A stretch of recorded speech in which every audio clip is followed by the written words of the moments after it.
ஆட்சியை புரட்டி போட்ட சபரிமலை ஐயப்பன் கோயில் தங்கம் திருட்டு நையாண்டி பாடல்.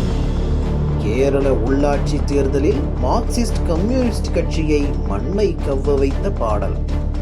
ஐயப்பன் கோயில் தங்கத்தை ஆட்டையை போட்ட கும்பல் குறித்து புட்டு புட்டு வைத்த பாடல். முஸ்லீம் லீக் பிரச்சார கூட்டத்தில் பட்டி தொட்டியெல்லாம் பேச வைத்த அரசியல் நையாண்டி பாடல்.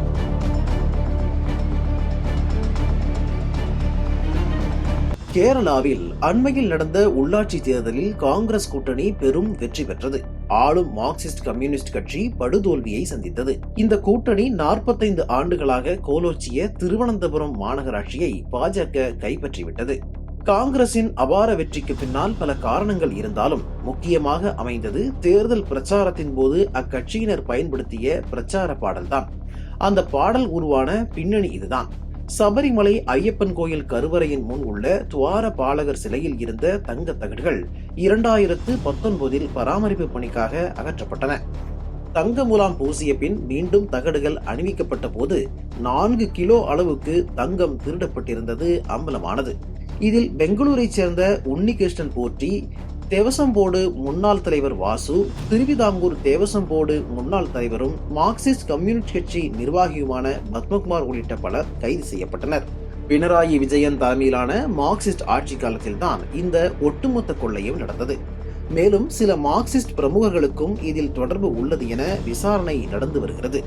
இது கேரளாவின் உள்ளாட்சி தேர்தலில் ஆளுங்கட்சிக்கு எதிராக பெரும் தாக்கத்தை ஏற்படுத்தும் என்று எதிர்பார்க்கப்பட்ட நிலையில் இதனை காங்கிரசும் பாஜகவும் பிரச்சார ஆயுதமாக்கின.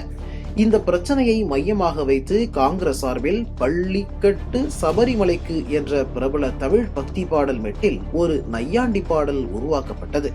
குஞ் அப்துல்லா என்பவர் எழுதி ஹனிபா இசையமைத்து தானிஷ் என்பவர் பாடிய அந்த பாடல் முதலாக காங்கிரஸ் கூட்டணியான முஸ்லிம் லீக்கின் பிரச்சார கூட்டத்தில் பாடப்பட்டது.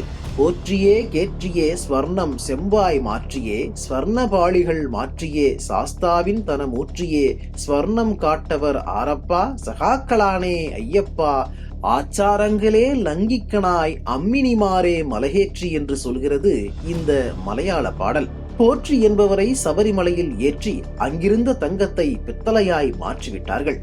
தங்க தகடுகளை சாஸ்தாவின் சொத்தை எடுத்தவர்கள், தங்கம் திருடியவர்கள் யாரப்பா? அது தோழர்கள்தான் ஐயப்பா. ஐதீகங்களை மீற பெண்களை மலையேற்றினர் என்பது இதன் பொருள்.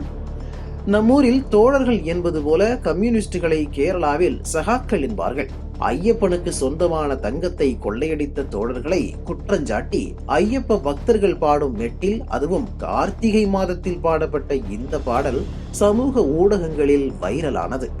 காங்கிரசும் இதை கிராம பஞ்சாயத்துக்கள் வரை கொண்டு சேர்த்தது. கம்யூனிஸ்டிற்கு ஓட்டளிக்கலாம் என நினைத்திருந்தவர்கள் கூட இந்த பாடலை கேட்ட பின் அந்த எண்ணத்தை கைவிட்டனர்.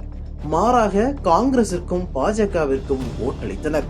தேர்தல் முடிவு வரும் வரை இதை பெரிதாக கண்டுகொள்ளாத அரசும் மார்க்சிஸ்ட் கம்யூனிஸ்ட் கட்சியும் தோல்வியை சந்தித்த பின் சில இயக்கங்களை வைத்து இந்த பாட்டிற்கு எதிராக போலீசில் புகார் செய்துள்ளது.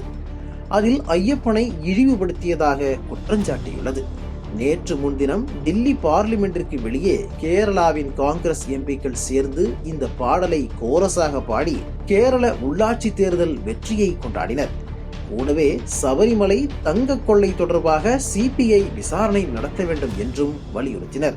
இது கேரளா தவிர பிற மாநிலங்களில் காங்கிரசுடன் கூட்டணியில் உள்ள கம்யூனிஸ்ட் கட்சியினரை கடுப்பாக்கியுள்ளது.